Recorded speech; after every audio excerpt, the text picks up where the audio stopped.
Parliamentarians began debate today on a resolution to borrow $22 million from the Inter-American Development Bank to provide technical support for public financial management and reform. Noting the importance of the loan, Minister of State for Finance Michael Halkitis said the loan will be distributed over a 5-year term and repayment begins 6 months after the final installment. Mr. Halkitis acknowledged that Bahamians may question why the government is borrowing money when funds have been collected from VAT. You don't go from a position where you're in a hole and then after 1 year you're out of the hole and you begin to pay down your debt. You have to gradually do it, which we are doing. And so when people say, well, where the money gone, and I'll get to it, it's not as if we have all of our responsibilities as government paid for and an extra stash of money over here from VAT. This year, in our projections for the budget, we projected $544 million. That is from July 1st, 2015 to June 30th, 2016. We forecasted a total revenue of $2.048 billion. $2.048 billion was our total revenue that we forecast. But our spending is going to be $2.098 billion. And so we still have a smaller deficit. Meanwhile, Member of Parliament for Long Island, Loretta Butler Turner, supported the resolution, but she raised questions about the Value-Added Tax Office. I have to ask the question. I must ask the question on behalf of the Bahamian people. Who is now the financial secretary for the Bahamas in the Ministry of Finance? And in accordance with the VAT legislation, I'd like for the government to please tell me who is the VAT controller at this time? Who's in charge of Inland Revenue and all these other agencies? I think it's very important because we're here talking about transparency and moving the government forward and being able to be accountable and doing this. And right now we have millions and millions and millions of dollars coming into the public purse and millions being spent, and I don't think we have anyone that is confirmed in position. Executives of several unions protested outside of Parliament this morning over the hike in cable fees. They say they are appalled that Cable Bahamas was given the go-ahead for the increase. LaDon Davis talked to union executives who say they won't rest until they get a resolution. President of the Bahamas Public Services Union, John Pinder, says a union movement in this country does not agree with the decision to allow Cable Bahamas to increase its fees when he says they do not respect the rights of workers. Pinder says members of the BCPOU are still waiting to finalize their industrial agreement. The fact that Cable Bahamas is anti-union, they have no regard for the trade union movement in this country. They treat their staff the way they see fit. The last time they had any discussion about an industrial agreement, which they should have already been hammered out and signed off on, we are not satisfied that they're given the BCPOU the respect it deserves.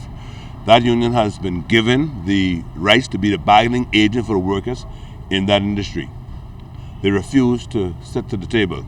President of the Bahamas Communications and Public Officers Union, Bernard Evans, echoed similar views. He says his company has been in this country for 2 decades and continues to not only break labor laws, but is allegedly undermining qualified Bahamians. Somebody is working on behalf of Cable Bahamas. They're in violation of constitutional rights of the workers to organize themselves. They've been promising to come to the table. They wouldn't come to the table. They demoted 4 Bahamians, 4 hard-working Bahamians to accommodate 4 foreigners. Understand this? I don't see how this can continue to happen in this country. And someone is giving Cable Bahamas a break. They came in here with using Bahamian money. They were allowed to use ZNS for, infrastructure. They're now currently using BTC's infrastructure to provide services throughout the country. Additionally, Pinder is critical of the process used by Cable Bahamas when it comes to late and reconnection fees. Practice corporate fraud in that if your cable is disconnected for late payment, they take away your deposit. They charge you a late fee, and they make you pay your bill in full.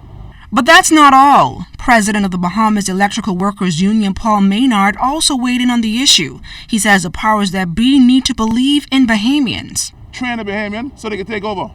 Man, they got Johnny Gomez there, who come from BC. Johnny Gomez, very qualified engineer, came from BC. BC trained him. BC give you a gift. Put him in charge. He can run it.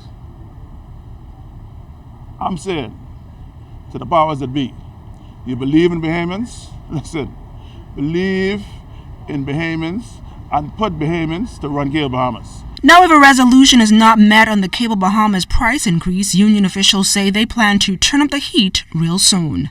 LaDawn Davis, ZNS Network News. An industrial agreement was signed this afternoon between officials of the Bahamas Hotel Catering and Allied Workers Union and Club Med Columbus Isle in San Salvador. The signing was heralded as an historic event for a number of reasons. Labor Director Robert Farquharson congratulated the parties for concluding the negotiations in a professional and harmonious manner. This collective bargaining agreement, which becomes effective March 2015, I think, for a 4-year period. It covers a little under 200 employees, members of the Bahamas Hotel Catering and Allied Workers Union. It's historic, taking into account the recent events we had in the Bahamas, the effects of the recent hurricane, and it shows a commitment on behalf of the management of the company and the executive of the union, how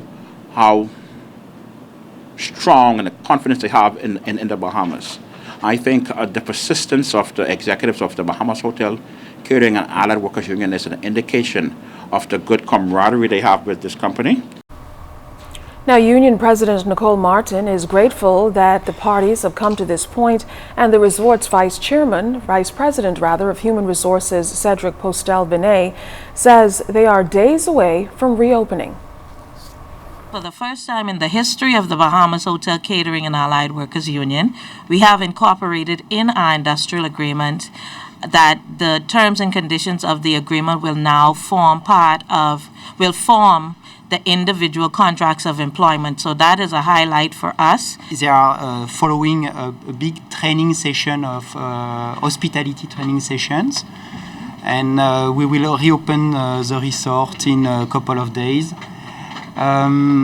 This has been a good story to tell because it has been a difficult path. We had to convince our owner that this resort can be operated in a sustained, profitable way. For much of last year, the unions representing employees at the Bahamas Telecommunications Company have been at odds with the company's executive management team, mainly due to layoffs and outstanding industrial agreements. But it seems that 2016 is getting off to a good start. BTC's CEO Leon Williams has categorized the relationship between the two as wonderful. His comments follow a meeting with union executives.